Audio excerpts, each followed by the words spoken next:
Namaste, everyone. Christian Long, Life Enhancement Consultant, giving you a big and beautiful shout out on this Transformation Sunday where we come together for our lecture, our meditation, and our healing. Let us invoke before we begin. Place your hands on your heart. Be aware of your heart. Be aware of your crown. Be aware of your heart and your crown together. To the Supreme God, Divine Father, Divine Mother, respected and beloved teacher, Grandmaster Cho Kuk Sui, Lord Mahaguru Jame, to Lord Buddha Kuan Yin, to Lord Ganesh, to Holy Master Count Saint Germain, to all the holy gurus, holy masters, saints, archangels, holy angels, healing ministers, to the angels of good self-esteem, good self-worth, self-love. We humbly invoke also to our divine selves, our higher souls. We humbly invoke for your divine light, love, and power, for your divine help, guidance, and protection, for inner and outer healing on all levels. Thank you for helping us become better people and better souls. We thank you. With gratitude, respect, and love, we thank you in full faith. So be it, and so it is. Thank you, thank you, thank you. So be it.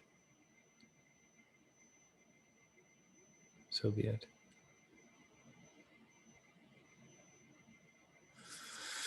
All right, welcome everyone. Happy Sunday, or for whenever those of you are watching this. So what topic are we covering today? I thought we would just dive in. It's not a big topic. It's not a major topic. It's not one that, is brought up very often or dealt with very often, is low self-esteem. Low self-esteem. So in a nutshell, what is low self-esteem? And in a nutshell, what is low self-esteem? I am not good enough. You kind of become immune to lots of things as a parent. Poop is one of them. That's true. Never had a problem with that. Somebody's like, what did he just say? Adriana says, feels like a never-ending topic about low self-esteem. Correct. So low self-esteem is not good enough. Actually, the psychotherapist and hypnotherapist, Marissa Peer, the foundational basis of her entire organization, a very, very successful coaching and therapy company, is based on I am enough. I am enough. I am enough. She actually has an entire book dedicated just to that. So when we think we're not enough, when we feel we're not enough, we are that. Right? And I have, over the years, done lots and lots of work around low self-esteem, around low self-worth. And it is amazing when you have greater and greater realizations of how low self-esteem and low self-worth negatively influences your life and negatively influences the lives of the people that you interact with. It is mind-blowing once you have those realizations. And so again, as Master Ko would define, what is a realization? A realization is real action in the sense that you come to an awareness of something in your life, and that awareness is so deep and so profound and so transformative that moving forward from that point, your actions, behavior are different. So if you go, I think I have low self-esteem, but you show up the same way, it's not a realization. It's not an aha. It's not a eureka, which I'm going to be visiting Eureka, California this year. It's Northern California. So it's not a realization, because I have many people that come to me, including clients, that say, I've had this a massive realization about this, this, and this. And then I look over the next couple of weeks, their behavior in some ways is exactly the same. So it's not a realization, right? When Eckhart Tolle had his next level of enlightenment, he showed up as a completely different human being, right? So that's why it's a realization. So just going, oh, I think I have low self-esteem. I think that's something I need to work on.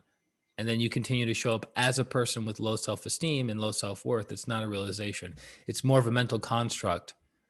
A little bit of light is being awakened within the person, but not much. So one of the biggest problems that causes low self-esteem is the seeking for external validation. The seeking for external validation, one of the biggest problems. Meaning my value and my worth as a human being and as a soul is dependent upon how my environment feeds that back to me. How my environment feeds that back to me. So the environment is always changing, yes or no, right? The external world is always changing. So sometimes you have money in your bank account, sometimes you don't have money in your bank account. Sometimes you're in a loving relationship, sometimes you're not in a loving relationship. Sometimes your physical body is doing very well, it's very healthy, full of vitality. Sometimes your physical body is not doing so well. So the external world is impermanent. It's constantly fluctuating and constantly changing. So if we anchor our self-worth and our self-esteem in the external world, our self-esteem, our self-worth is always fluctuating. It is not grounded in permanency. It's grounded in impermanency. And the interesting thing about the self-love movement, the self-esteem movement that started pretty much in the late 70s, and everyone gets a trophy for just showing up. It kind of gone a little bit astray because what people are doing are still waiting for the edification from other people. So if everyone gets a trophy, that's still putting the value in something external. So we're never really helping people develop good self-esteem and good self-worth. We've just come at it. We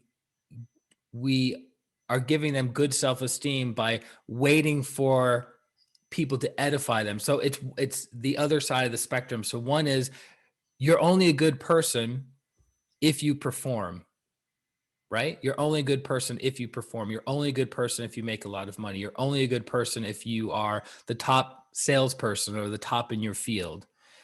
And then it went to you're whole and complete as you are, and you're a good person, but we still need people to validate that. So that's kind of where the self-esteem movement in the late 70s went off the rails because it's still based on something external, right? You're still having everyone pat you on the head and going, you're good enough, you're worthy enough, and you don't have to perform. So it's a distortion of that teaching. So where does low self-esteem come from? Well, it comes from our upbringing, partly, and the kind of love we receive in our upbringing, right? So you have a household where if you get good grades, you're loved. If you don't get good grades, you're not loved. So what do you learn? Okay, I have to keep excelling and I have to keep striving to get good grades in order to be loved or to be lovable, right? I know somebody very close to me that if their weight went above a certain level, they weren't loved. And if their weight dropped below a certain level, they were loved. If they had their beauty face on, they were loved. If they didn't have their beauty face on, they were not loved, right? So that determines the person's self-esteem growing up. So you have to look at how was love given in your family. If you performed, you got love. If you didn't perform, you weren't given love. Again, external, okay? Distortion of religion. So at the end of the day, all religions are pointing towards what? Oneness with God, oneness with all religions. But because religion is expressed by man and man is fallible, man makes mistakes, man lacks awareness, understanding, man lacks purity, the teachings of religion have been distorted over time, right? Because of greed, because of need for power, need for sex, right? So those holy teachings have become less holy because they've been distorted, right? That's why in Pranic healing, we talk about the purity of the teachings.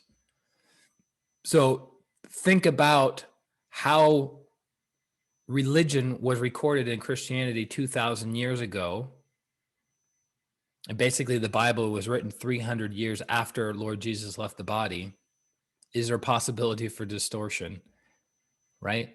And the people at the time were not very literate, not very intelligent, not very awake, right? So as it went through 2,000 years of proselytizing, the teachings were distorted.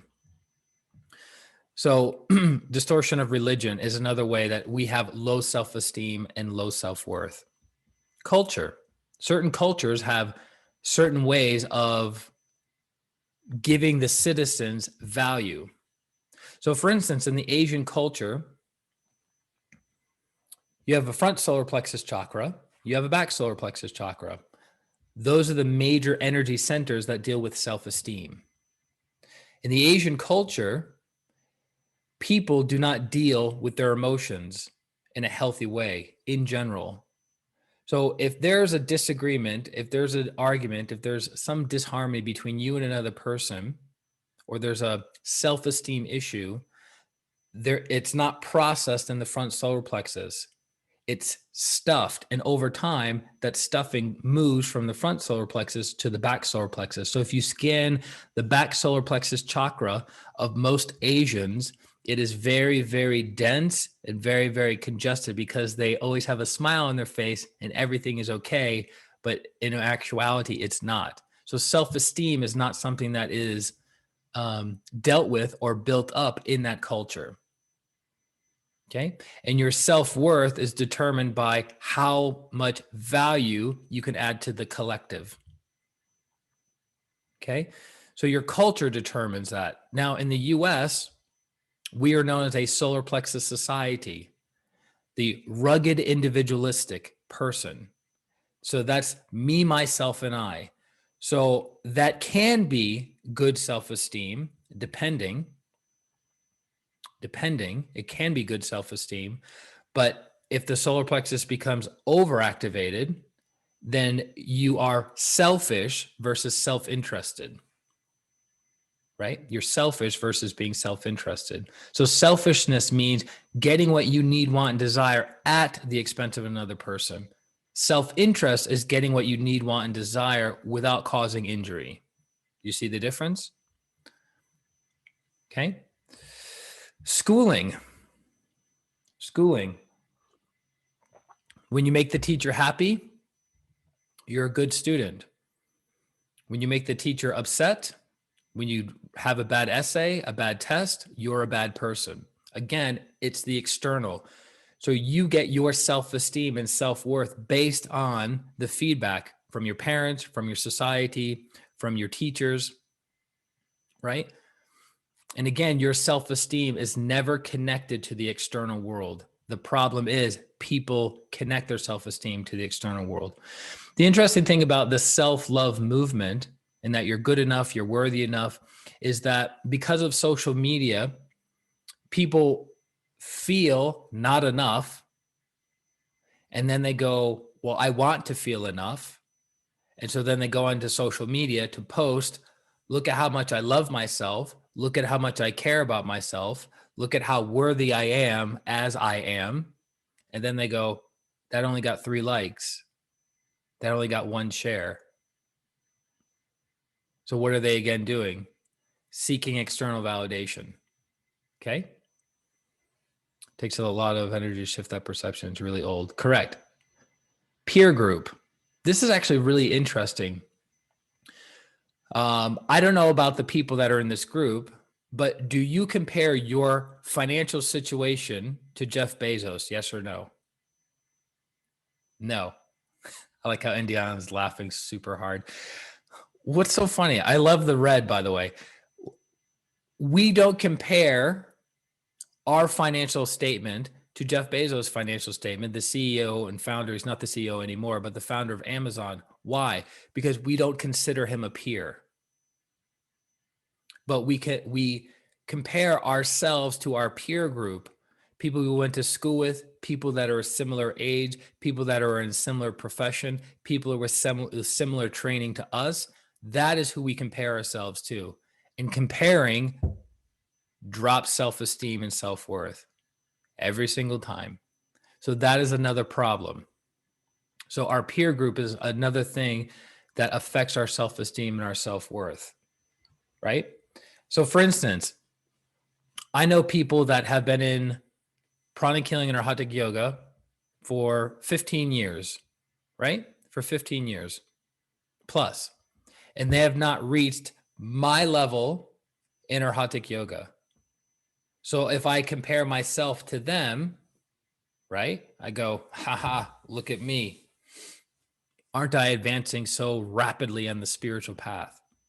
But then I know people who have been in for 1/3 the amount of time that I've been involved in pranic healing and Arhatic yoga who are at my level.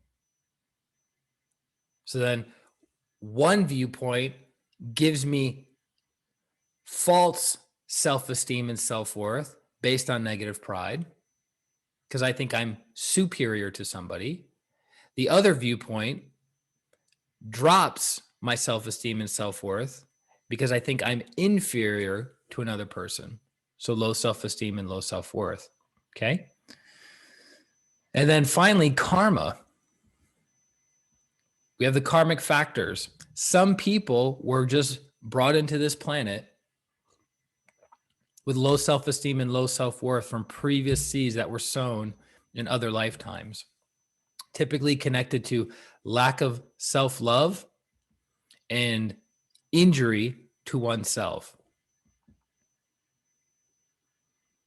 It's lack of self-love and injury to oneself karmically will manifest as low self-esteem and low self-worth.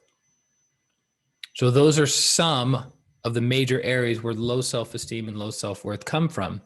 So those energies are imprinted in our energy body, in our aura, in our meridians, in our chakras, and it takes a long time to cleanse and purify, cleanse and purify, cleanse and purify those energies out of our system, right? So building self-esteem takes time, but interestingly enough, if one lacks awareness and understanding, even the process of building good self-esteem and good self-worth can generate low self-esteem.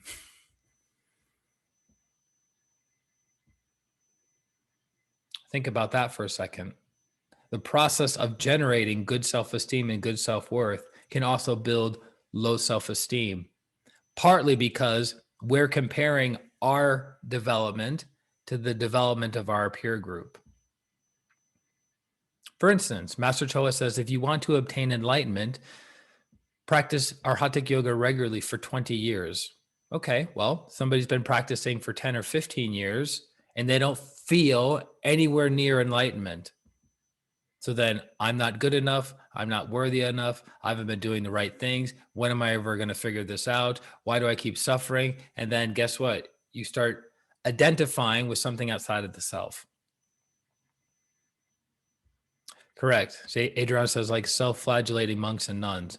Correct. So when they literally take a rod and hit themselves with it because they're no good, because they're sinners, right? Not right viewpoint, which we'll get to. So signs that you have low self-esteem: need for external validation. Need for external validation. Super, super important. If your happiness is based on how another person shows up for you, you will be a very unhappy person. That is everybody in your life, including this guy. So if I'm your healer and I don't show up in the way that you want me to, that makes you feel good, it's an indicator of low self-esteem.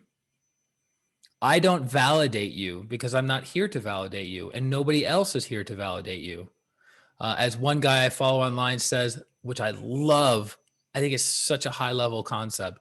He says, the world does not owe you or me understanding. I was like,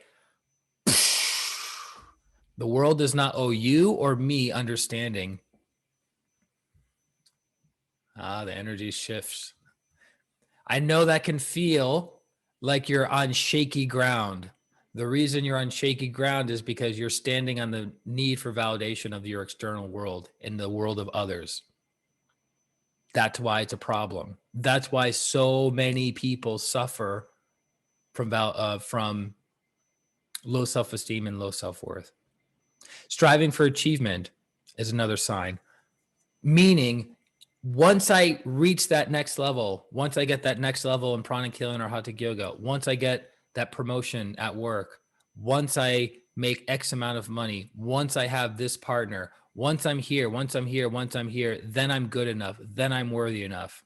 Again, wrong viewpoint. Wrong viewpoint. What's the most important viewpoint we can have as human beings? I am the soul. And then all of your thoughts, your feelings, everything flows from that. Okay? So striving for achievement in any way, shape, or form and identifying yourself with that achievement will lead to low self-esteem and low self-worth. It's interesting. My mentor and I have done a lot of research on certain people that are worth hundreds of millions of dollars, right? Which you would consider a person worth hundreds of millions of dollars has good self-esteem and good self-worth, right? That's the perception within society. Guess what? These are some of the people with the lowest self-esteem and lowest self-worth, right? Quite fascinating. But then you could go, oh, so the monks, the nuns, the sadhus, then they must have good self-esteem. Not necessarily. So again, don't judge a book by its cover, which is actually funny because I remember reading somebody says, well, then how do you pick up that book and go, I'm going to start reading it? Because you're looking at the cover of the book. You're like, oh, I like the picture on the book. I like the title of the book. I like the subject matter of the book. Of course, I'm going to judge the book by its cover. Hello. Right. So obviously there's still levels of truth on that one. This is a big one. Not taking care of yourself. That is a sign of low self-esteem and low self-worth. A story from my life is my father was a Vietnam veteran. He served in Da Nang. He was in the Marine Corps for 5 years. He served in Da Nang, which was the most violent part of the entire conflict within the Vietnam War. And his case file was over 300 pages long. So my father became a disabled veteran of 100% in 1996 after a 3.5-year battle with the veterans. And it was never fully treated. And I've met a lot of people. I've worked with a lot of people.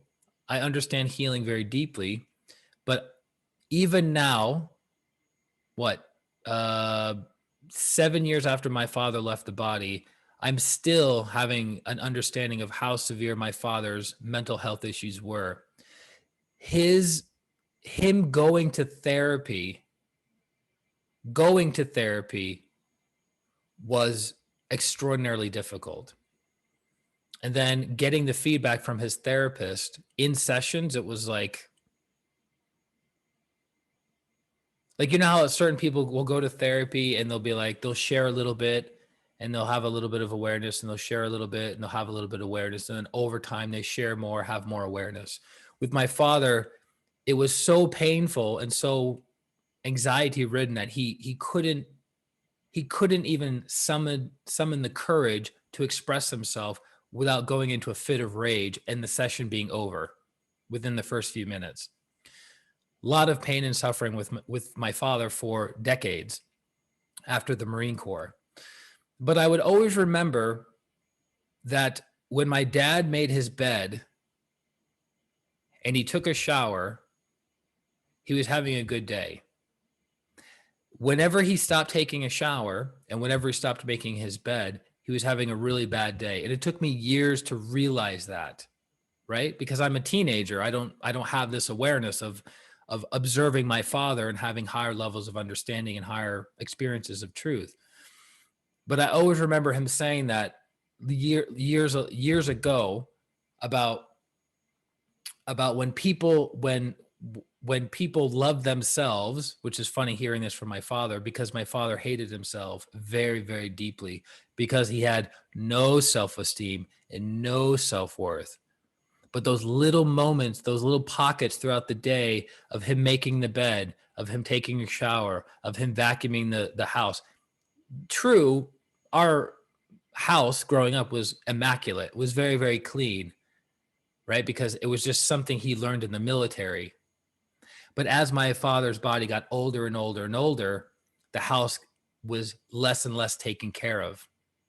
And then the last 2 months that I was with my father, staying with him, helping him out, I did a deep, thorough cleanse of the household. It took me about 2 days, and it was so congested, so much dirt, so much filth, because he just didn't have the physical strength, but more importantly, he didn't have the self-esteem and self-worth to take care of his household, right? So not taking care of yourself in some area of your life is an indicator of low self-esteem and low self-worth. So when your physical body is out of shape, indicator of low self-esteem and low self-worth. When your finances are completely are in disarray, low self-esteem and low self-worth. When your relationships are falling apart around you, low self-esteem and low self-worth. When you don't care about learning anything new, stimulating your mind, having challenges to solve, a function of low self-esteem and low self-worth. Okay? Oh, your husband was also a Marine. Oh, wow. Yeah. Yeah, my father lived on the streets for 15 years, ate out of dumpsters. My father ate out of dumpsters. It's pretty hard to wrap my head around that, even decades later. This is a big one. This is a really, really big one. I've had this awareness recently, and I've been sharing it with my mentor, and we've been working on it. Not asking for what you need, want, desire is a function of low self-esteem. That's a big one. Not asking for what you need, want, and desire is a function of low self-esteem. And think about this. How often are you not asking? How often are you not asking? And I literally mean everything. Not asking for respect, not asking for a hug, a kiss, not asking for the sale, right?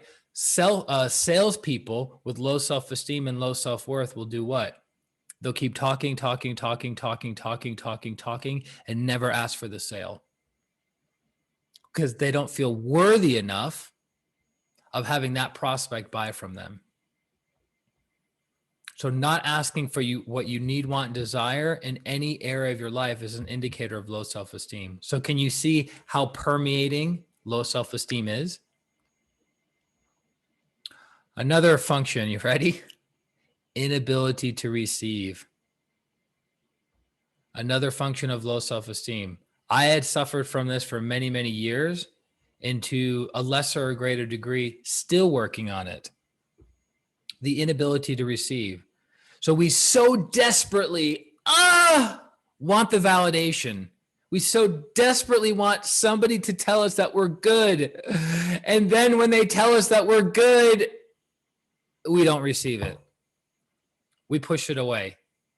Oh, no.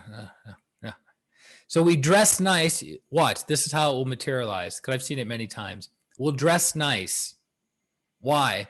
Because we want external validation that we're a good dresser and that we have fashion sense. Therefore, we're a good person.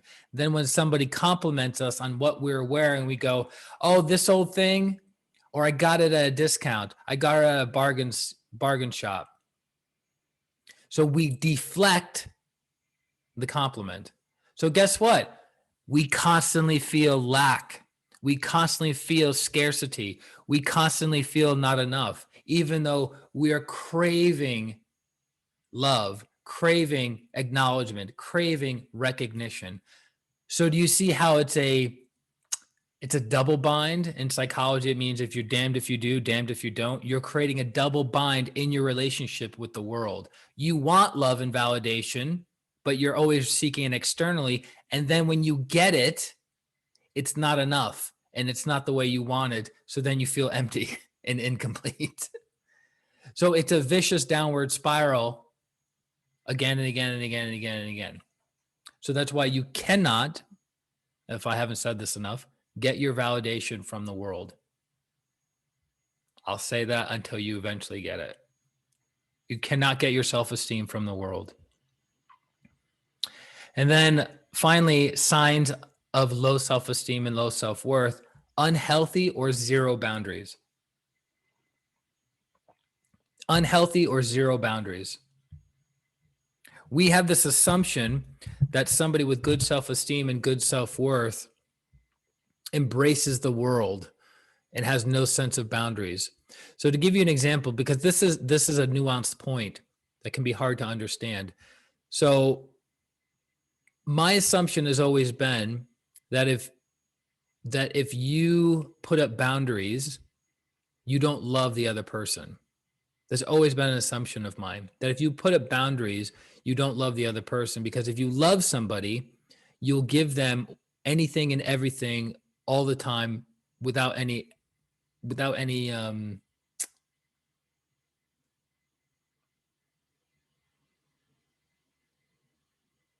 concessions. And so my mentor and I talked about this maybe a year ago, or a little over a year ago. And she was giving me an example about a spiritual teacher, a Rinpoche, which is a high-level Lama in the Tibetan Buddhist tradition. And this particular Lama was in his 80s, very, very developed soul, very powerful soul. This person had dedicated 6+ decades of their life, of his life, to the betterment of humanity, to serving humanity. And I said, yeah, so that's an example of somebody that doesn't have boundaries, somebody that is just open, ready, willing, and able to serve humanity at any and all times. And she goes, not correct. I go, well, what do you mean? And so she goes, well, there was a time that I went to go see this Lama with other Pranic healers and Arhatic yoga practitioners. And there were people that were waiting in line for over an hour, waiting for this particular monk to go on, this particular Lama to go on stage to give the lecture and then to give the darshan, or blessing. Does that mean that you could just walk into the room of this Rinpoche preparing for this talk unimpeded, without any kind of boundaries, without any kind of, no, you can go in at any time. You can knock on the door at any time. You can hug and kiss and connect with the Lama, or not. Which is it? I go, yeah, there's boundaries. Like, there's a set time. You can't go into their room. You can't connect and physically embrace them for a prolonged period of time. And then when the talk or lecture and darshan is over, it's over. The Lama leaves, and you don't follow the Lama into his quarters because he has other things to do.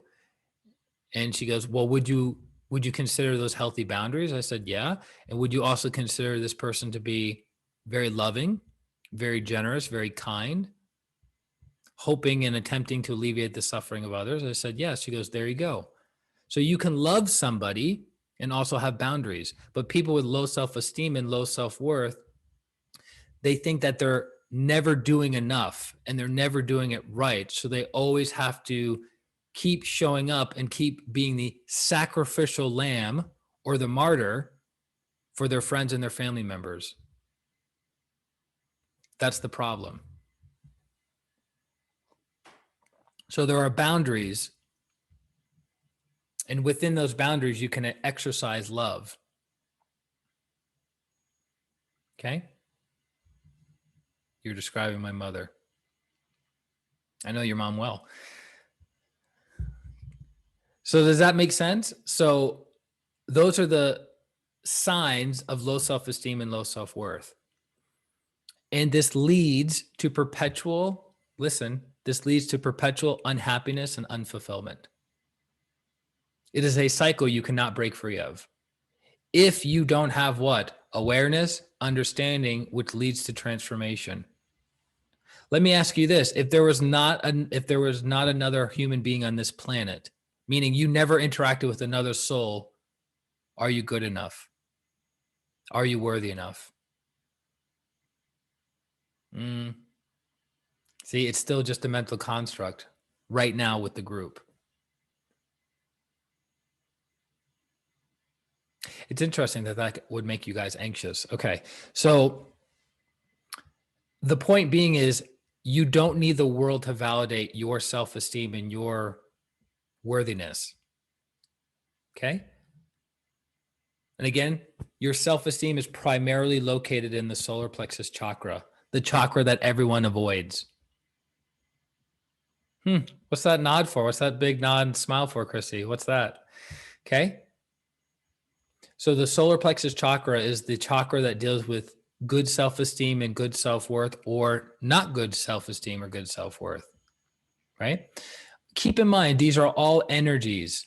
That's the other realization. So how do you have good self-esteem and good self-worth? Number one, knowing who you are. What do we talk about? The most important viewpoint a human being can have is I am that I am. I am the soul. So knowing who you are. Knowing who you are. So that comes after many, many, many years of practicing. Okay. Going within instead of going out. Going within. So when you don't feel good enough, you don't go onto Facebook, you don't go onto Instagram, and you don't go to other people to validate your existence. You don't go outside of yourself to validate who and what you are. Now, you might be saying, well, Christian, this sounds good in theory. It's not theory. It's about practicing. As you practice knowing who and what you are, as you practice going within, you start to see the light of who and what you are. Well, Christian, what if I can't see the light right now? Then you continue to practice. And eventually you will see the light. Trust me, when you see who and what you truly are, much of the veil around low self-esteem and low self-worth will go away. Because how many of us wake up in the morning and we look in the mirror and we go, wrinkles here, crow's feet, low energy. So what do we start doing? We look at the mirror and we look at our physical body and then we go, that's what I am. But if we have the ability to go within and we have the ability to see the soul of who and what we are, we go, holy moly, that's amazing. That's who you are. That's the challenge. Next, not identifying with the external. I can't emphasize it enough. Just like you have one side of the coin, I am that I am, the other side of the coin is anatta. I am not that. I'm not my bank account. I'm not my relationship. I'm not my clothes. I'm not this. I'm not that. I am not any of those things. But you cannot, and I repeat, you cannot fake it till you make it. Right? So you're like, you go, well, I didn't make my bed today. I am that I am, so it doesn't matter. Nope. That's a little mind game that we're playing with ourselves because that's a function of laziness. It's not a function of you realizing who and what you are. Your self-esteem should not be tied to whether your bed is made or not made, but a person with good self-esteem is making their bed. A person with good self-esteem is eating good food. A person with good self-esteem is taking care of their physical body, their emotional body, their relationships, but they are not identified with those things. Do you see the difference? It's a subtle distinction, but very, very important. I like to look at my eyes in the mirror and connect to my true self. Correct. There was a psychotherapist in Pranic healing who was actually my psychotherapist over a decade ago. He was very helpful. He was a Vietnam vet. He was a graduate of Harvard. And he had been a psychotherapist for 40 years, charged $500 an hour. And I got to work with him. He was very helpful at that time in my life of pushing me forward. And one of the things that he brought to our Arhatic yoga retreat was he gave out teeny tiny mirrors to everybody. Little tiny mirrors, like I don't know what women call them, not pocket mirrors, but for lack of a better word, I know it's a specific name, compact, maybe that's it. And you look at the little tiny mirror and you say, Atma Namaste. Atma Namaste, Atma Namaste. That's the practice. I recognize the divinity of myself. Next, purging the old and printing the new. The reason we have such a hard time realizing who and what we are is because of the veils, is because of the negative thoughts, the negative emotions, the negative programs that we came into this incarnation with, and that has continued to be fed in our energy body by our environment. So if you were a little kid and you fail the test and you go, I'm no good, there's the seed, and then that seed gets energy by our energy body. So yes, it's a teeny tiny seed then, but because it's been in our aura, it's never been resolved, and we continue to feed it energy consciously and unconsciously. It negatively influences our self-esteem. I got married. Somebody cheated on me. Marriage ended. Marriages don't work. I'm not a good person. I'm not worthy to be married. There you go. And then that continues to perpetuate itself. So that's in all areas of our life. I want to get healthy and fit. I care about my body. I work out. I hurt myself. I'm no good. I'm not worthy of being fit. I'm not worthy of being healthy. I went to that job interview. I had all the qualifications. They didn't hire me. I'm not worthy of exceeding and excelling in this career. No good. It hurts to connect to the energy, but I'm doing it for the benefit of the group. My father would say things like, would give examples, and then looking back, I now have the awareness. I didn't then, but that's probably why it influenced me so much, is he would use the phrase, I'm no good, to illustrate some point in his life. But I realized that he was actually expressing his inner talk externally. He got into a program and would say, I'm no good, I'm no good, I'm no good. And very intense.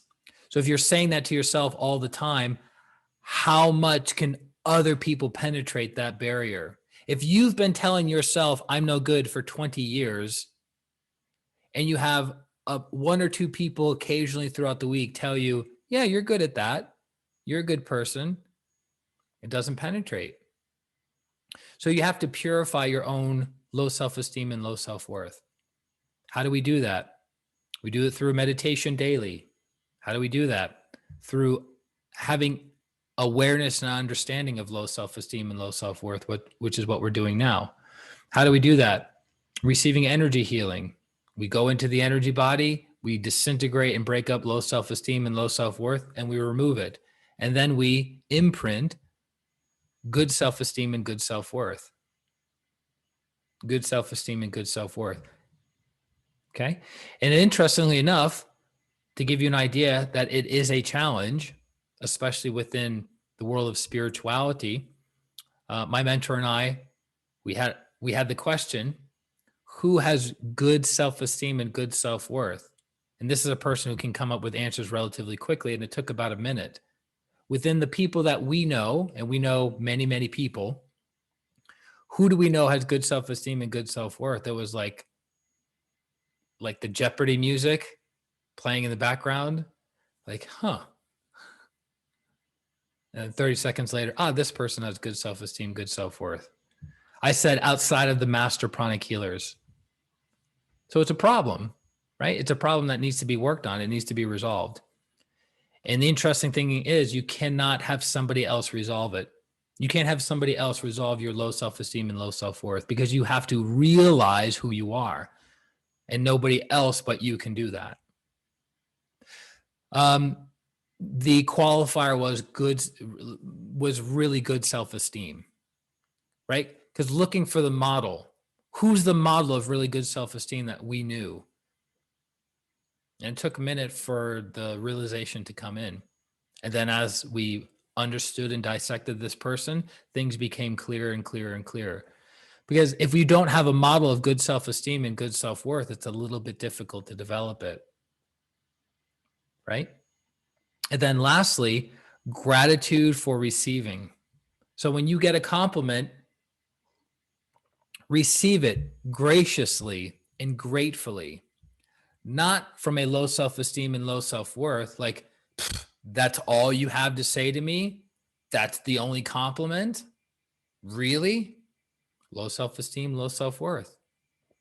But when someone compliments you, receive it. When you get that promotion, receive it. When you make a teeny tiny itty bitty improvement in your life, receive it, acknowledge it, because that is what's building good self-esteem.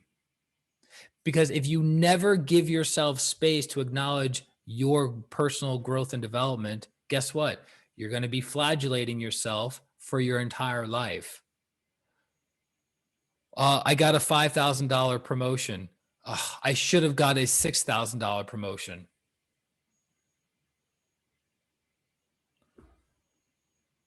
I have sex with my partner once a week. I should be having sex with my partner twice a week. They must not think I'm that attractive.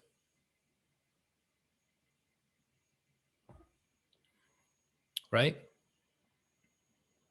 I got a nice car. I got a nice new car, but my neighbor, my peer, got a nicer, newer car.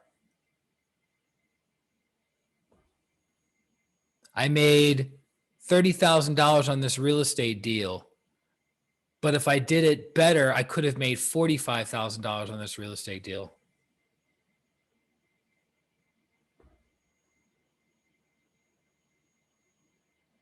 I've made so much progress in my spiritual development over the past 2 years.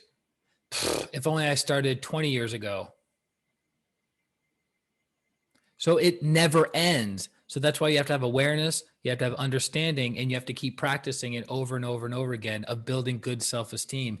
It's celebrating the teeny tiny successes and not, I repeat, and not waiting for the other person or persons to do this. Because you will be miserable for your entire life. Christian, how do you know that? It's a self-evident truth. It's obvious, right? What is enlightenment? Noticing what is obvious. If you look at people who are miserable, where do they get their validation from, or where do they hope to get their validation from? Other people, from their environment. That's actually a very easy way to manipulate somebody. If you know they get their external validation, they need external validation, that's how you manipulate them. You promise them external validation. You promise them external rewards, and they will do anything you want. But the person who comes from the self, I am that I am not these external things. I know who and what I am. You can't manipulate them. Correct. Chrissy says parents and coaches do that to kids. Yes. If you ran just a little bit faster, you could have got the goal. Therefore, you're not good enough. You're not fast enough. You're not smart enough. You're not wealthy enough. See, just me saying that to you guys as the group, your energy bodies are negatively responding to it. And I'm not even talking to you because it's programmed within our psyche. Correct. So again, what is humility? Being in the middle, knowing your strengths and knowing your weaknesses. Not thinking you're superior to anyone, not thinking you're inferior to anyone. It is becoming a better version of yourself every single day and celebrating that and going up and within. Sports can be cruel at times. Correct. Correct. That's why within the gymnastics world, because I have clients that are in that world and I've healed clients, I've healed the gymnasts in that world. There is a tremendous amount of low self-esteem. Why? You got a 10. You got a 9.5. You got a 9. You got a 7. You got a 6. You are that. When you're a 10, you're a 10. When you're a 7, you're a 7. Low self-esteem and low self-worth. Yeah, so the person gets a 9.99 and what do they think? Why didn't I get a 10? So that's why within that world, especially, a lot of low self-esteem and low self-worth, okay? In football too, look at Tom Brady. Yeah. I have athletes that we didn't work on new things when their parents were around because they didn't understand they had to fall many times before they could master it. Correct. Because the parents are in the stand going, why did you fall so many times? Yeah. So we don't create a space to make mistakes. Hello, you are not your mistakes. If you do a business deal and that business deal fails, are you a failure? Yes or no? No. The business failed because of lack of awareness, lack of understanding, but that's not who and what you are. Why? Because you are not your thoughts, you are not your emotions, and you are not your actions.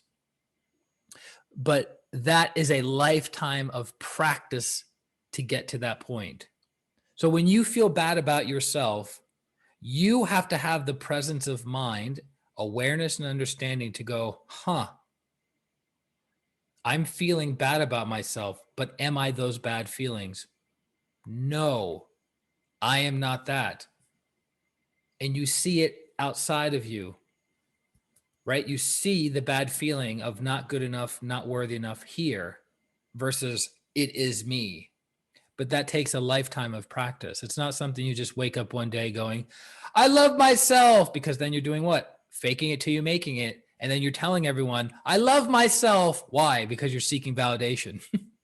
That's why social media is destroying people. It's destroying their self-esteem and their self-worth. Okay. So I hope that was a good lecture for you. I hope you got value from it. It is a lifetime practice. Yes, Adriana? Yes, thank you for the lecture. It was amazing. And I recognize a lot of things in myself and others working on that. But I have two questions. How about, you said the world doesn't owe us understanding, but the prayer of St. Francis says, seek not so much to be understood, but to understand. So he's asking us to understand others. You don't And you don't see the how they both are true. I see that they both are true, but at the same time, when you say the world doesn't owe us understanding, it's like, okay, so I don't owe understanding to anyone because I'm part of the world. But what does the prayer of St. Francis say? Don't seek. Do you get it? It's the same thing. Well, don't seek it for yourself, but understand others. So you owe to understand others. Right, which means you're not expecting others to understand you. Seek to understand rather than being understood, which is what did we say? The world doesn't owe you understanding. It's the same thing. It's just worded differently. You get that, right? Yeah, but then it says that you owe to understand other people. No, it doesn't. It doesn't say that. Well, it's not, it doesn't say that. It's true. It doesn't say that, but it's encouraging you to understand other people. That's what you're inferring from it. So the reason you seek to understand rather than being understood is because it's what Master Chola talks about, flattening the world versus wearing shoes. When you seek to understand the world, your suffering is alleviated, because when you understand something, you have compassion, you have patience, you have tolerance, which does what? Alleviates your suffering. But if you expect and project that understanding from others, then you have suffering, because, well, you don't understand me. And if you understood me, my suffering would go away. That's why it never works. That's why you cannot expect other people to understand. Like, for instance, in this conversation, you may or may not understand what I'm saying. Does that determine my happiness? I just go, okay, well, she doesn't understand. She's not there yet. I wasn't able to clearly communicate that as a teacher, but I do the best I can of understanding you, and I do the best I can in relaying that understanding to you. And if you understand, great. If you don't understand, that's okay too. Okay, thank you, Christian. And the second question. Wait, hold on, let me mute you. No, go ahead. What's your second question? The second question is related to, it's somehow related to this, I think.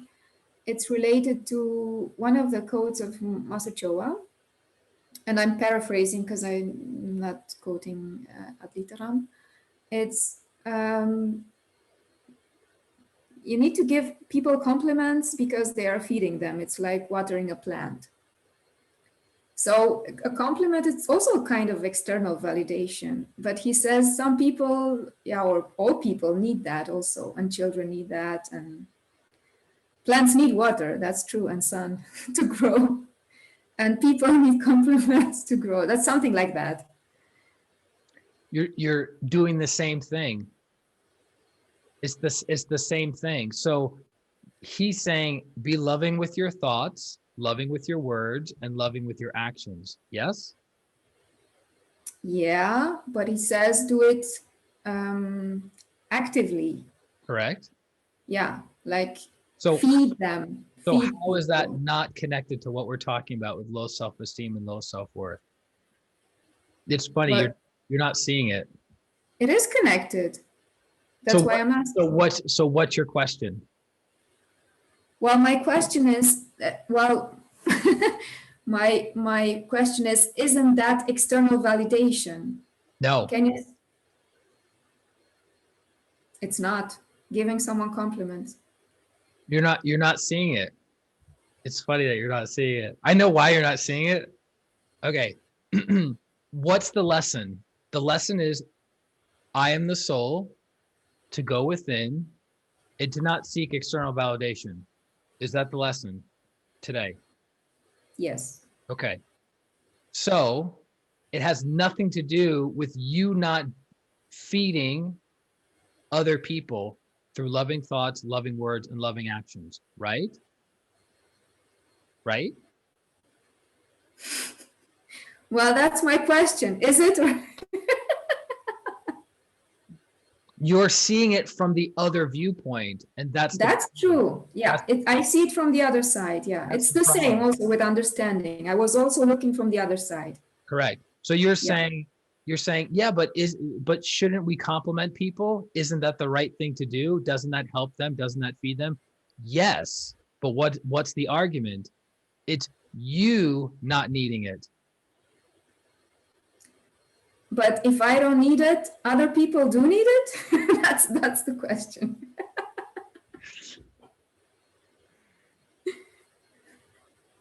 How do I help you understand this? Okay, so yes, you want to be loving and kind with your thoughts, words, and actions towards others and towards yourself, but to put the expectation on the other person to understand you, to love you, or to validate you is the problem. I get that. I get that. Yeah, that's the lesson today. Right. So what, in one sentence, what's the question? Well, the question is, aren't there like stages of development when it's I think it's difficult to say to a child, validate yourself. and that in some stages of people developments, they need some external validation. Is that true or not? That's the question.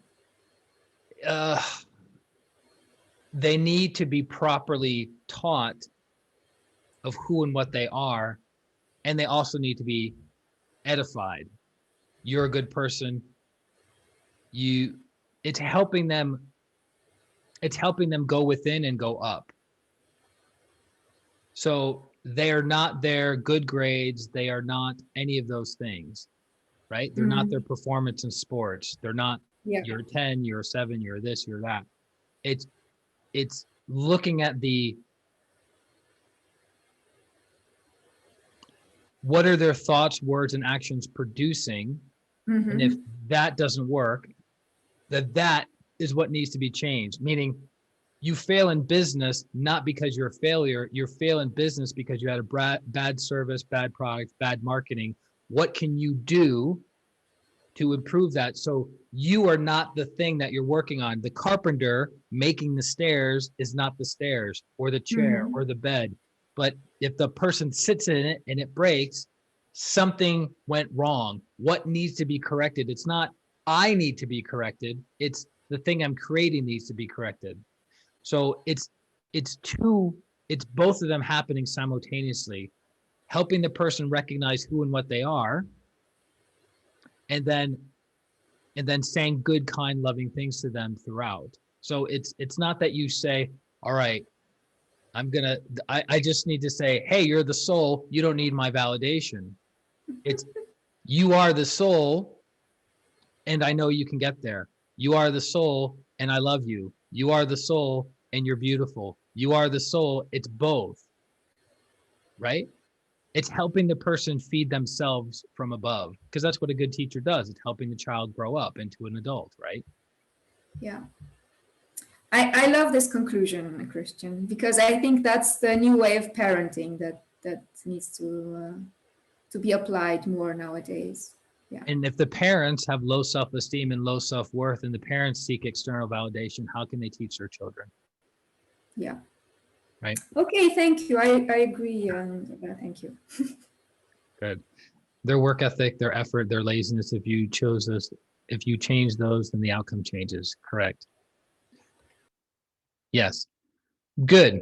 Very, very good. So again, extremely complicated topic, and it's about practice, practice, practice, practice, practice, but really letting go of the low self-esteem and the low self-worth and the seeking the external validation and going, I am enough.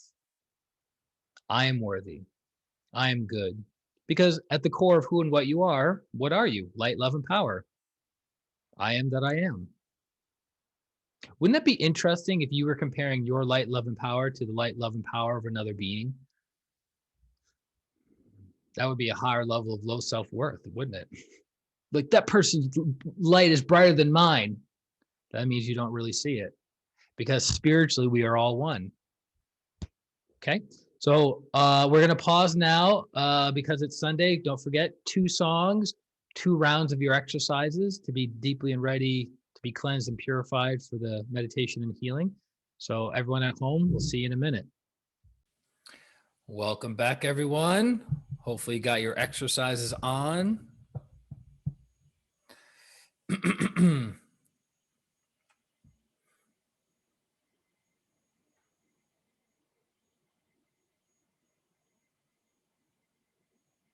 Sit comfortably.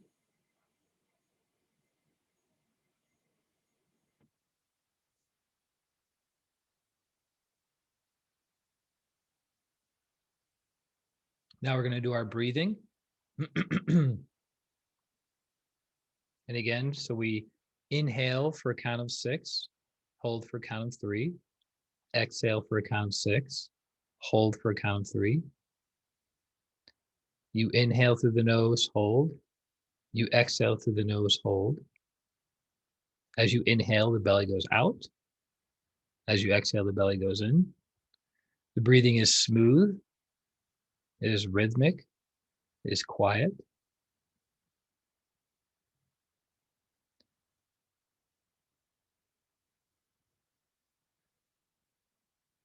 And be aware of the gap in the hold. So when you inhale and you hold, see if you can continue to be aware of the gap when you exhale, and then hold, be aware of the second gap and go deeper into the second gap. Then as you inhale, hold, you're aware of the third gap. Be aware even deeper within the third gap. If done properly, you'll have a very beautiful experience. No expectations, just follow the simple instructions. So sit comfortably. For the first breath only, let's exhale out through the mouth.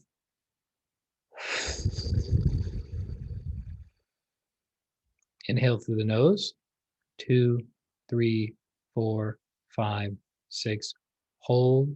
2, 3. Exhale. 2, 3, 4, 5, 6. Hold. 2, 3. Inhale. 2, 3, 4, 5, 6. Hold. 2, 3. Exhale. 2, 3, 4, 5, 6. Hold, 2, 3. Inhale, 2, 3, 4, 5, 6. Hold, 2, 3. Exhale, 2, 3, 4, 5, 6. Hold, 2, 3. Inhale, 2, 3, 4, 5, 6. Hold, 2, 3. Exhale, 2, 3, 4, 5, 6. Hold, 2, 3. Inhale, 2, 3, 4, 5, 6. Hold, 2, 3. Exhale, 2, 3, 4, 5, 6. Hold, 2, 3. Inhale, 2, 3, 4, 5, 6. Hold, 2, 3. Exhale, 2, 3, 4, 5, 6. Hold, 2, 3. Inhale, 2, 3, 4, 5, 6. Hold, 2, 3. Exhale, 2, 3, 4, 5, 6. Hold, 2, 3. Inhale, breathe normally. Be aware of the stillness. Be aware of the peace within you.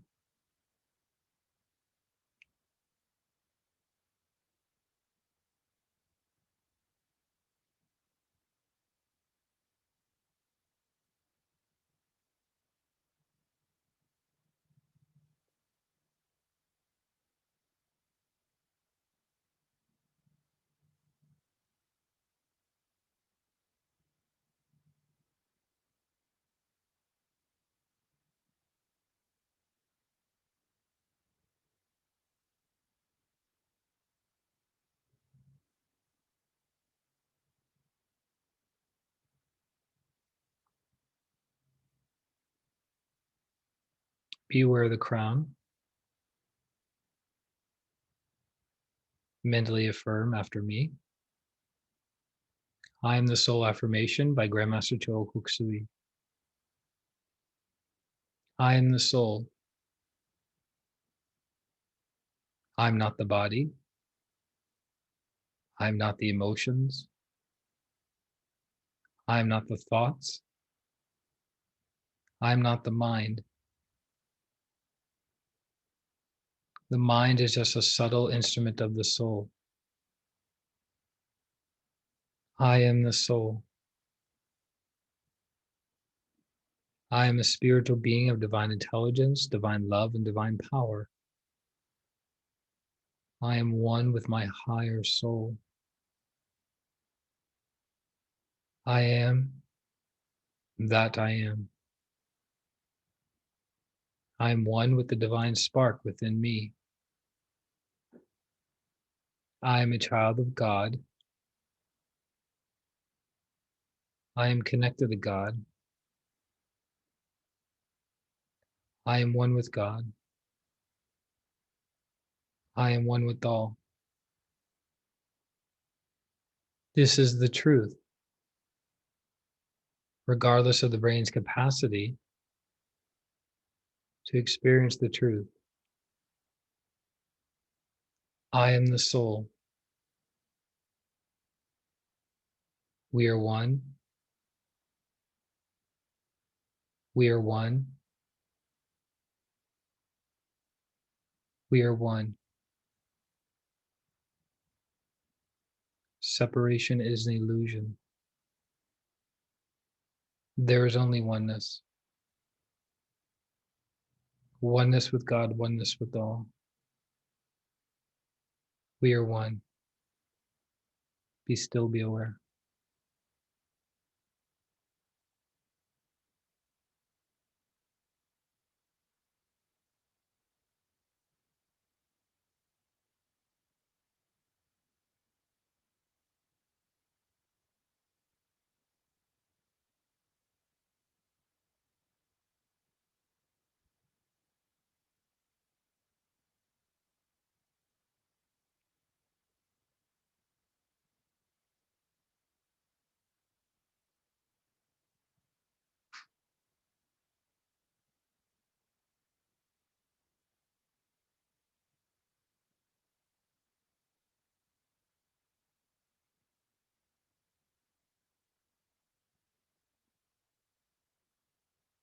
Let's start with a blessing. Mentally say, I, the soul, am super conductive and super receptive to the divine blessings and healing energies now.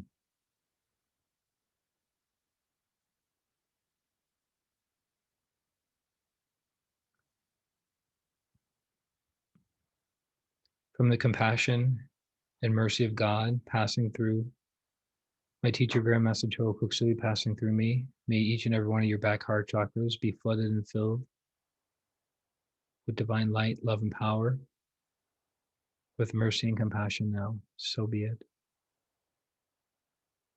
May your crown chakras be highly energized, highly activated, flooded and filled with divine light, love, and power, with compassion and mercy now. So be it. With the blessings of God and Grandmaster Choa Kuk, may your front to back solar plexus chakras be flooded and filled with soothing, healing energies. May any and all low self-esteem, low self-worth be dissolved now, be disposed of properly, rapidly. So be it. May each and every one of your front and back solar plexus chakras be flooded and filled with love, sweetness, good self-esteem, good self-worth, healthy self-interest. So be it. May you easily receive good coming to you in your life. So be it. So be it. So it is. Be still, be aware, absorb the energies.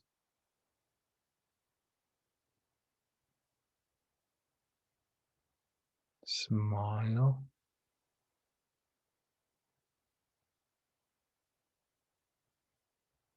Knowing that you love yourself, you care for yourself, you value yourself,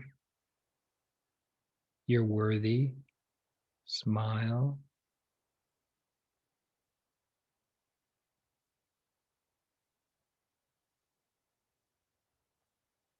So be it.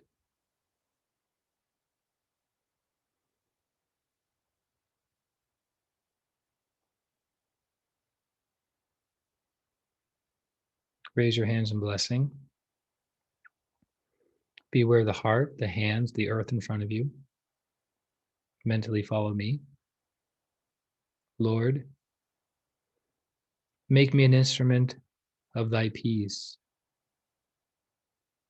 Where there is hatred, let me sow love, and where there is injury, pardon. See the entire earth, every person, every being being flooded and filled with peace, deep and profound peace, with love and sweetness, with forgiveness to oneself and others. Mentally affirm, I forgive and I ask for forgiveness for all the people that you've hurt in your life or that have hurt you in your life. See them in front of you, the people that have hurt you, whether it was yesterday or 40 years ago. See them in front of you. Smile at them. Mentally say, I forgive each and every one of you. I realize that we are all in the process of growing and evolving. We all make mistakes. It's part of growing up. It's part of maturing. We can't grow up unless we make mistakes. I forgive each and every one of you. Thank you for being instrument for my growth. Thank you for helping me become better. You are completely forgiven. Cut. I release each and every one of you now. Go in peace. Go in peace. Go in peace. Inhale. Exhale and release. See the people in your life that you've hurt with your thoughts, your words, or your actions, consciously or unconsciously.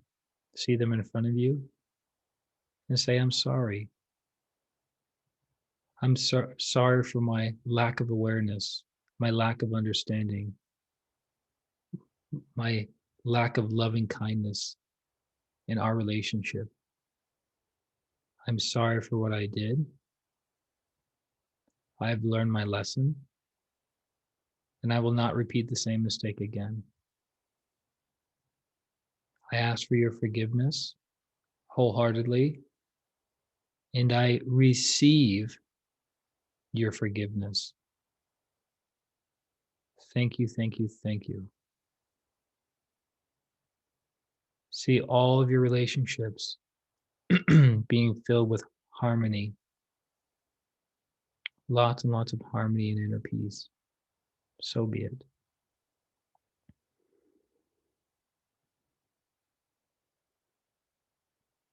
Continue to allow your energy to expand. Stay connected.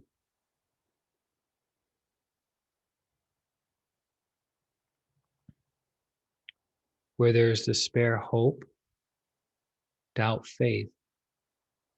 Shower the entire earth, every person, every being with hope and faith. Hope and faith that humanity will wake up. Hope and faith that we ourselves will wake up.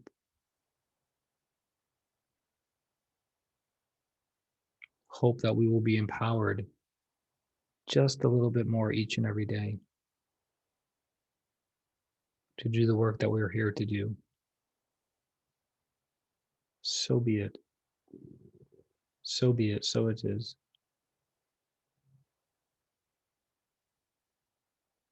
And where there's darkness, light, sadness, joy, feel the beautiful, loving energies passing through you,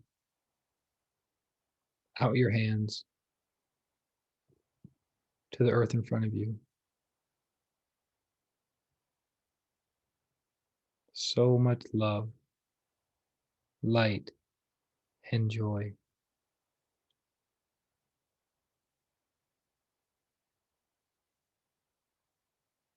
See people embracing one another all over the planet. Friends, family members, even strangers coming together with the recognition that we are all divine children of God, that we're all worthy,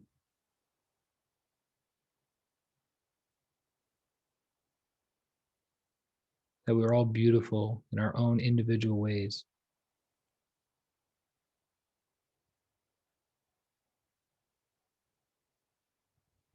See all the barriers being brought down, physical and internal barriers being dissolved.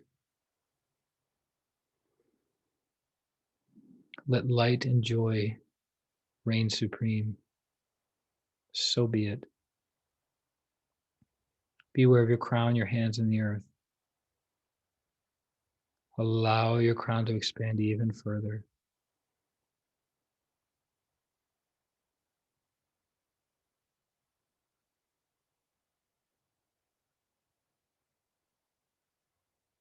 O Divine Master, grant that I may not so much seek to be consoled as to console,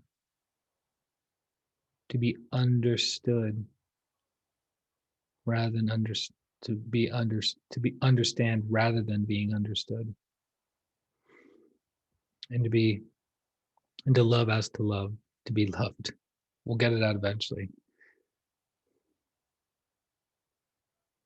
Shower the entire earth with understanding, seeking to understand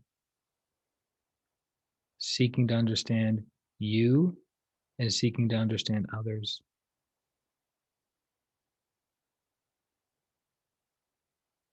So much compassion, tolerance, patience, love, mercy.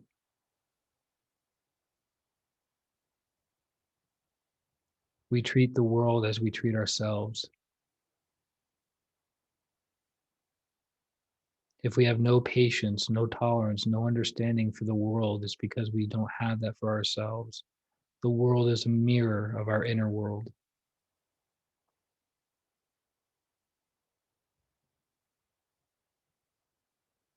Seek to understand. So be it. Be aware of your heart. Feel the love in your heart. Give yourself the permission to feel the love in your heart. Allow it to expand. Feel the warmth, that sweetness, the soft energies within the heart. Beware the heart and the crown and the hands and the earth. And pour these beautiful, sparkling golden energies into the earth. For as in the giving that we receive, it is in the parting that we are pardoned. It is in the dying that we are born to eternal life. As we let go of the things that we think we are, we become liberated. The old dies, the old forms pass away. What remains is the eternal self. It's the realization of the continuity of our consciousness before we had a body, while in a body, and after we leave this body. It's knowing who and what we are. We are the soul. We are the soul. We are the soul. Separation is an illusion. There's only oneness. Be aware of the oneness that you experience with your higher self, you experience with God, and experience with all. Allow yourself to expand.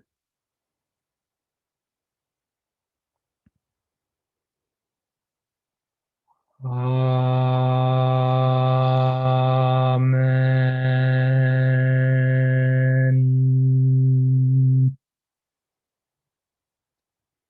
St. Francis of Assisi.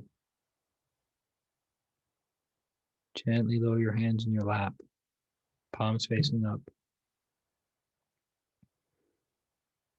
Be aware of a brilliant point of light, 12 inches above the crown. See this light as though it's the first time you've seen this light. Observe as a scientist would observe. What is this light? What is it showing you? Why is it showing it to you? What is the purpose? As you hear the mantra Om, merge your consciousness with this light.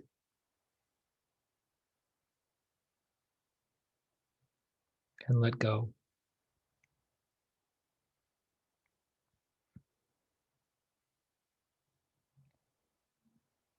Om.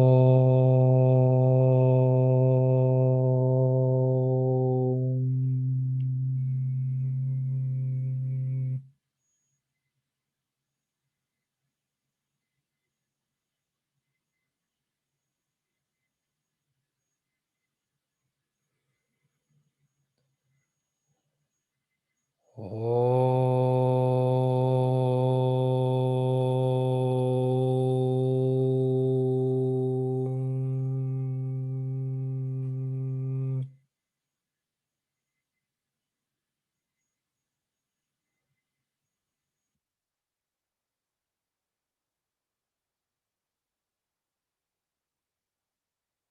Om.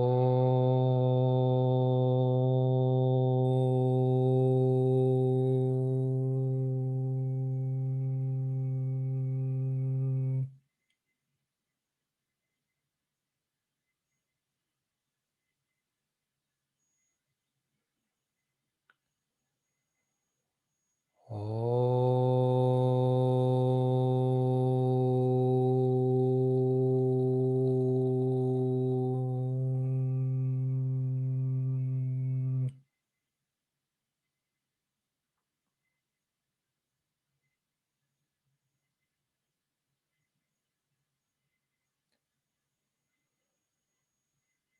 Om.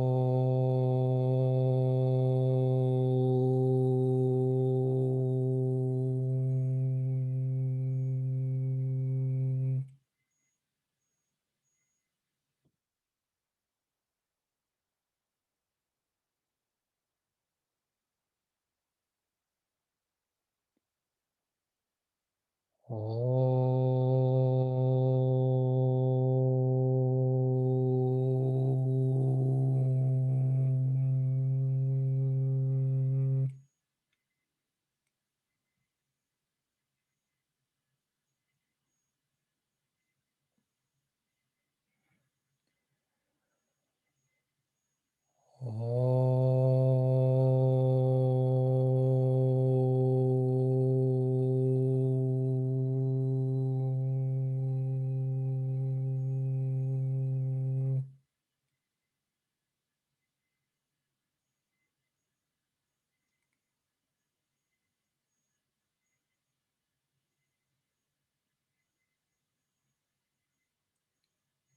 very still.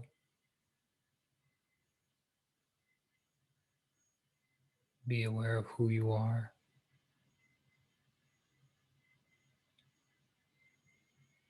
Let go.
You, the soul,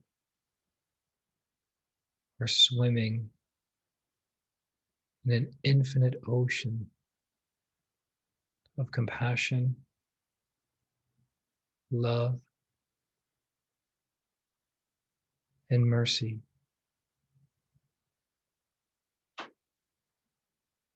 Be still, be aware.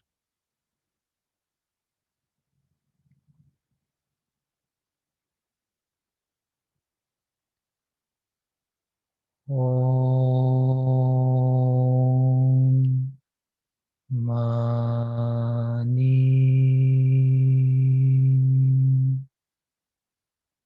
Padme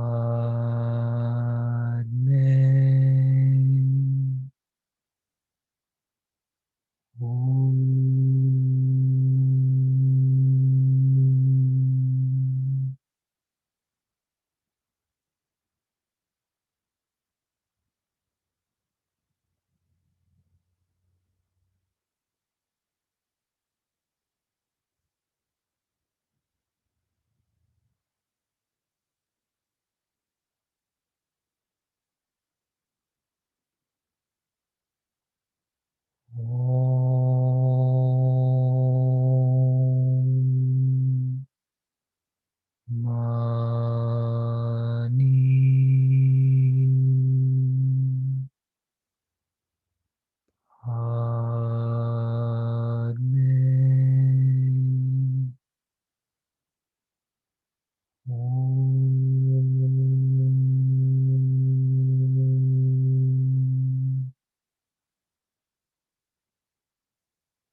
Slowly and gently come back. Slowly and gently come back. Move your hands, your fingers, your feet, and your toes, especially your feet and your toes. Move your feet, move your toes, move your feet, move your toes, move your feet, move your toes. Come back, come back, come back.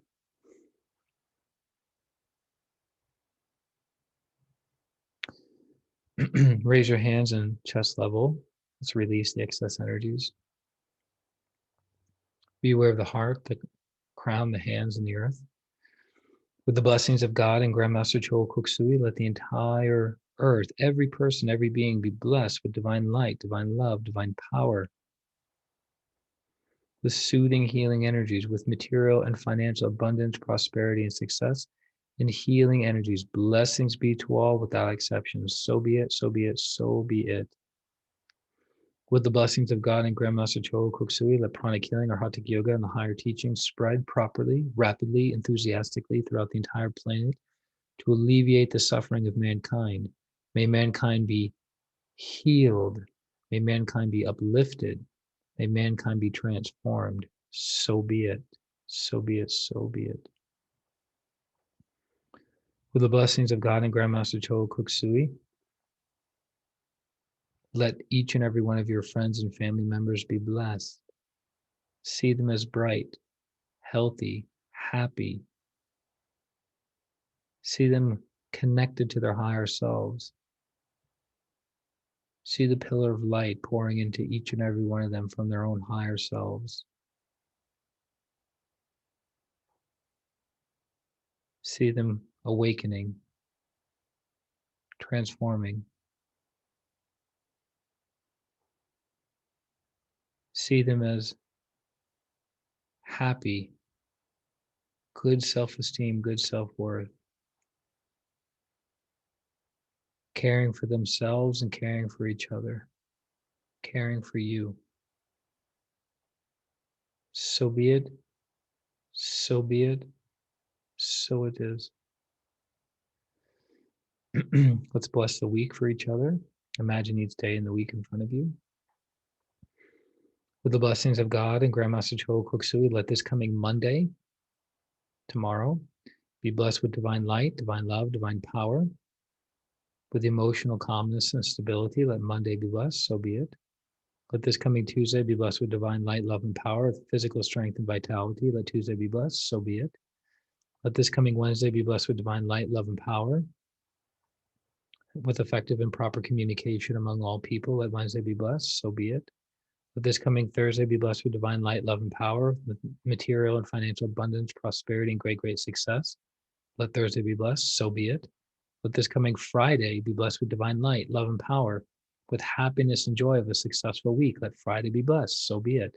Let this coming Saturday be blessed with divine light, divine love, divine power. Let us properly and rapidly learn our spiritual and material lessons. Let Saturday be blessed, so be it. Let this coming Sunday be blessed with divine light, love, and power, with happiness and joy of a successful following week, with new beginnings. Let Sunday be blessed, so be it. Let this entire upcoming week be flooded and filled with so much gold. Lots and lots and lots and lots and lots of gold. All the environments are being flooded and filled with gold. Even the atmosphere is sparkling with golden energies. Let each and every person you interact with throughout this entire upcoming week be flooded and filled with gold. Gold, gold, gold. All the things that you do, videos you watch, books that you read, practices that you do, see them all being flooded and filled with so much gold, gold, gold, gold, gold, gold, gold. Now, now, now, now, now. You yourself is flooded and filled with gold. So be it, so be it, so be it. See yourself in front of you. Take a moment to acknowledge and recognize your value and your worth. You are a divine child of God. You are worthy as you are, who you are. There's nothing to prove. There's nothing you can do to add or subtract your value as a soul. Recognize that.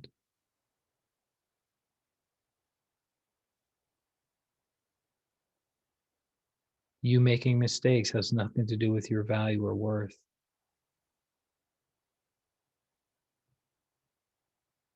You are whole and complete as you are. It is the manifestation of the goodness of who and what you are that you are working through. But you are the soul. You are not the external validation. You are empowered. You are connected. You are one with God. You are one with all.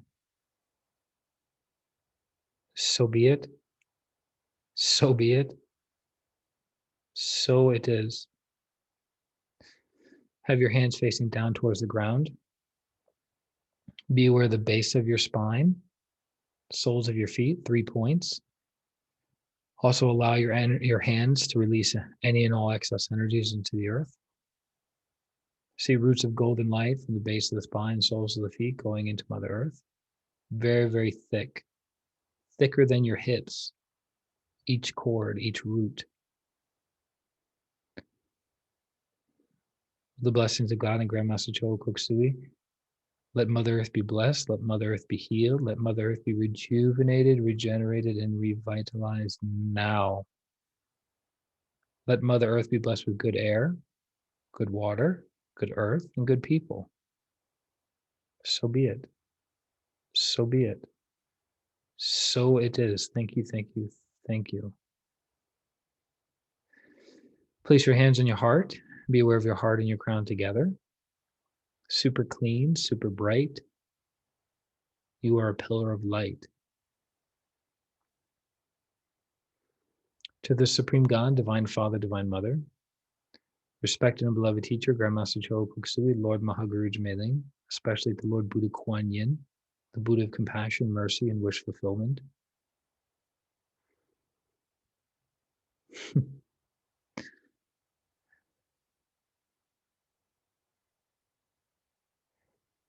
To Holy Master Count Saint Germain, to all the holy gurus, holy masters, saints, archangels, holy angels, healing ministers, to the angels of compassion and mercy, to our divine selves or higher souls, also to the angels of good self-esteem, good self-worth,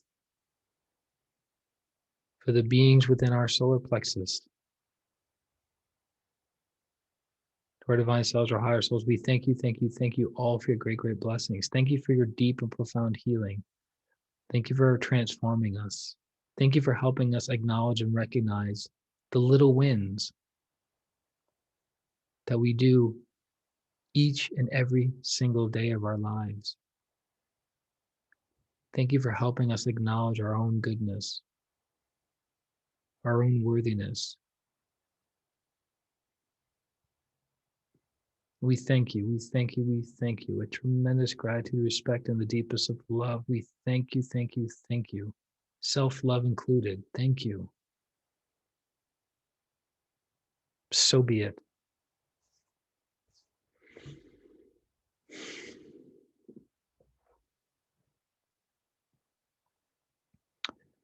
Welcome back, everyone. How are you? Wow, we ran over big time. All right, we gotta go. Goodbye. How are you? How are you? How are you?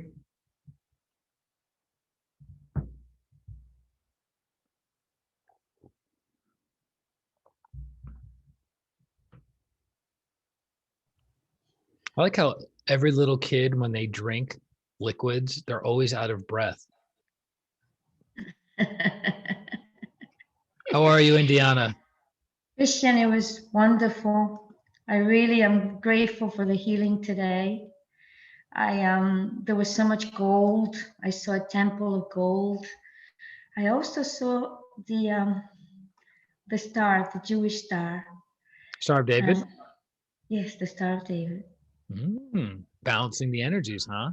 Nice. Yeah, yes. It was just amazing today. And your talk, your lecture was also wonderful. So it's a gift from you to us. Thank you. Yeah, you're very, very welcome. It's always great to have you on. Anyone else? Any other person with this massively packed group today, this afternoon?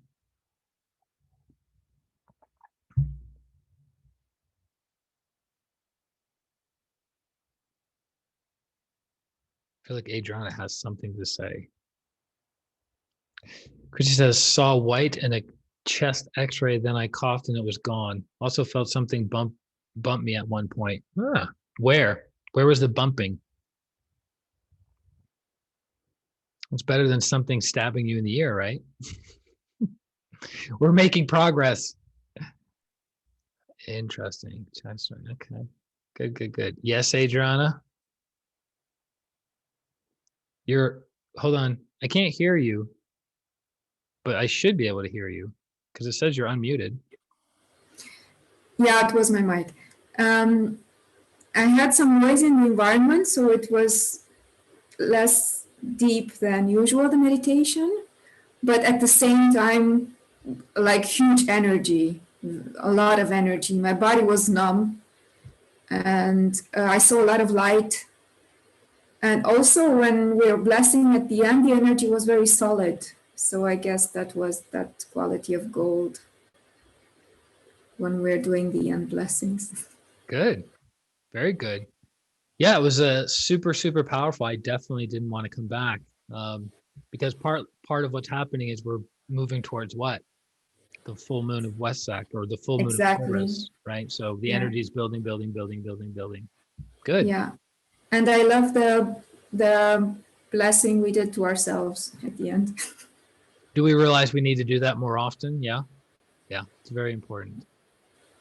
Good. Thank you. You're welcome. Remember, what is love, everyone? Love is to protect, to provide, and to preserve. So by blessing yourself, what are you doing? You're saying, I am worthy of being provided for, protected, and preserved, right? So that's why when you imagine your little tiny self and you're blessing your little tiny self, that's an acknowledgement of I am worthy of divine energies. I am worthy of being healed. I am worthy of moving forward. And interestingly enough, obviously it's a case by case, but in general, when people pay for healing or when people ask for healing, that's also a function of good self-esteem and good self-worth. Now, there are always exceptions to the rule, but when someone says, hey, I deserve to be healed, I deserve to have a massage, I deserve to go on vacation, I deserve, right? That's a function of self-love, right? Of worthiness, of good self-esteem. So keep that in mind. It took up a big notch. Big notch. That's what we're all about. Bigger. Okay. Excellent. Okay. So we're going to do our exercises. I'm going to play about 10 minutes worth of music. Please do 2 rounds of exercises and your Tibetans or mental physics. Mental physics takes about 8 minutes to do if you do it properly, but the short version, it's about 8 minutes. So I'll probably Tibetans. So 2 songs and Tibetans, 7 repetitions minimum. Don't do the spinning because we've already meditated. So the crown is already super, super activated. So you leave the spinning out. So let me put on the music for everybody. For those at home, pausing you guys. Welcome back, everyone. Hopefully you got your exercises on. Also, as a gentle, loving reminder, and it's not that I didn't remember it while we were doing it, but for our Arhatic yoga practitioners, make sure you store the energy after all meditations, not just Twin Hearts, or not just your Arhatic higher meditations, but also Twin Hearts.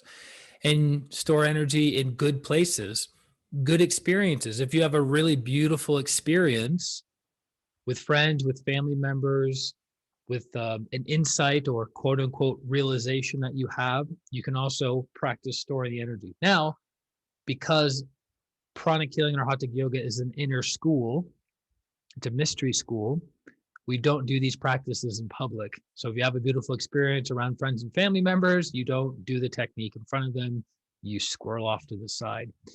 And it's actually quite interesting that the teachings and techniques within the school of pranic healing and Arhatic yoga are without a doubt protected. And what I mean by that is other schools, other spiritual schools that I have either become, that I've been a part of or that I know of, those higher teachings are online from those schools, which that breaks the vow of silence and secrecy. But within pranic healing or Arhatic yoga, those are not open. Those are not. I've looked for the higher practices of Arhatic yoga, not recently, but over the years, and I can't find them anywhere online. So the technique is continuing to be preserved. So things like our salutations we don't do in public, things like our storing energy we don't do in public, Sharanagatis we don't do in public. So there are different practices within Arhatic yoga that are not to be practiced even around other people, right? But it's interesting because a lot of disciples seem to just do it, right? It's very interesting because nobody's ever pulled me aside and goes, hey, you can't do that in public.